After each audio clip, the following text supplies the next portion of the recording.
По седми пат се организира Поетри слем Прилеп или Поетри слем Македонија сега. Прв пат беше 2011 година, а поводот беше нашата победа со Катарина Батаклиева на Поетри слемот во Скопје 2010 во културниот центар Точка. Оваа година имаме 17 надпреварувачи од повеќе градови, од Скопје, Тетово, Велес, Битола, Прилеп и Гостивар, и Куманово, и Гевгелија.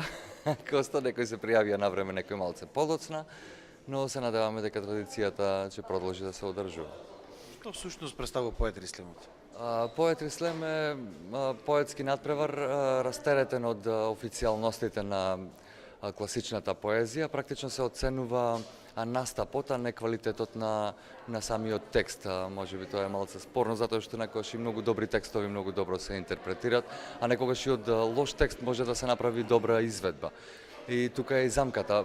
Правилото е дека автор на собствен текст до 3 минути или до 5 минути време настапува пред микрофон без никакви други да речем ефекти како музика или свирење во живо и така натаму. Може да пее, да рапува, да рецитира, да изведува како да чита, да речем, прозно дело без разлика, но се оценува изведбата, а жири избрано од публика дава оцени за самата изведба. На крај се, според бројот на оцените, се избира прво, второ и трето место. Новитет е што од оваа година е веќе две добитнички на Поетри слемот во Прилеп гостувале на Европскиот поетски слем. Минатата година Елена Пренџова гостуваше во Лувен во Белгија, а пред тоа Афродита Николова гостуваше во Стокхолм во Шведска.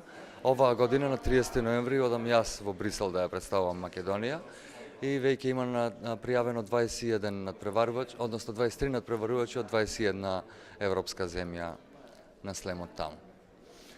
Да. Колку Поетри слемот е развиен во Македонија?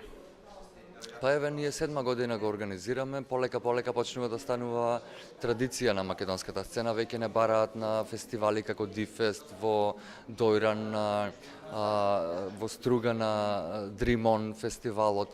Дали учествуваат поети кои што активно се занимаваат со поезија или и почетници имаме? Па нема правило, во смисла важно е да е авторски текст, може да е и аматер или почетник, а има и луѓе кои што имаат издадено по неколку збирки поезија, па настапуваат.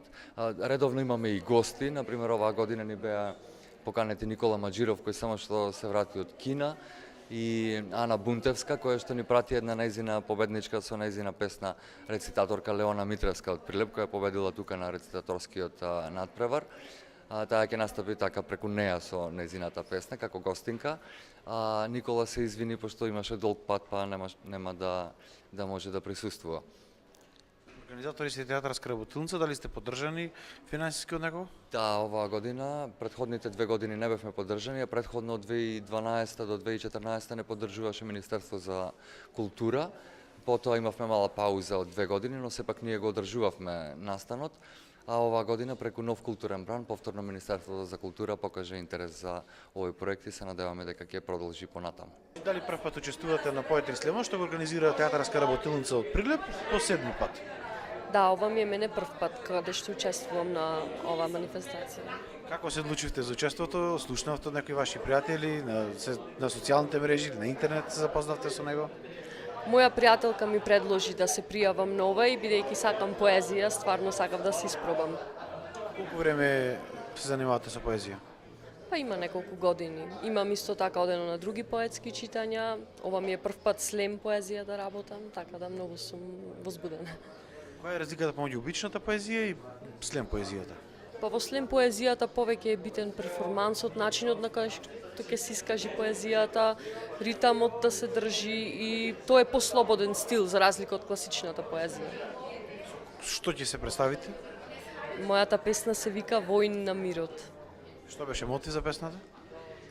Па моите чувства околу мојот внатрешен мир и како моите мислења околу сето тоа. Како да речам долг диалог меѓу мирот и немирот кај една личност. Дали се потребни повеќе вакви поетри слем манифестации во Македонија? Дефинитивно да. Или се правите луди, ебако гајле ми е за вас, нека ви се суди. Ви беше раката во мене, Јајшо не вадите со другата, посигате мо и со нозе не се гадите. И со таквото че прцните ти, многу ви се слади. Видете наоколу има и стари, и млади, некој да лизни од капачето, би му било доста, ама ништо не оставивте за масата проста. Со него залуднуваше напор. Време за прочка го фати малку жал, рече сете на стола да видиш некој трај. И некоја прегубана не продаде ништо. Го фати карневало таков гол, тишто, без джебови, нудист, почна да му студи. Умот му леташе по гаќи и блузи. И тогаш се пицна, го реши цел проблем. Свати, нека да го направи човек. Па помаза дома, кај својата дама. Помисли, ночива би ставил пиджама. И прв пат беше гола неговата дама. Прв пат беше гола, но не беше сама. Човекот реши да не прави драма. Ја задржа облеката, се врати кај мама. Прости ми, мајко, знам дека грешев. Прости ми, мајко, знам дека грешев. Прости ми, мајко, знам дека грешев. Пушти ме да си одам. Дур вака просто можам да стојам. Дур снагама ме крепи и очиве ми се суви. Отвори го кафезот од коските и градите што го имаш и пушти ме надвор. Ослободи ме. Не оставај ме да се удирам од решетките, оти не ќе ти запејам така. Оти крилцава ми се кршат. Пушти ме.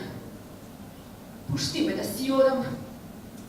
Да можам да говорам со мирен глас. Дур крв со ноктите вместо за риени не сум си пуштила. Биди милозрив и не стегај ми ја душата и онака ми е стисната како тупаница. Ниту збор ќе ти кажам, ниту цост, ниту клетва од мене ќе чуеш.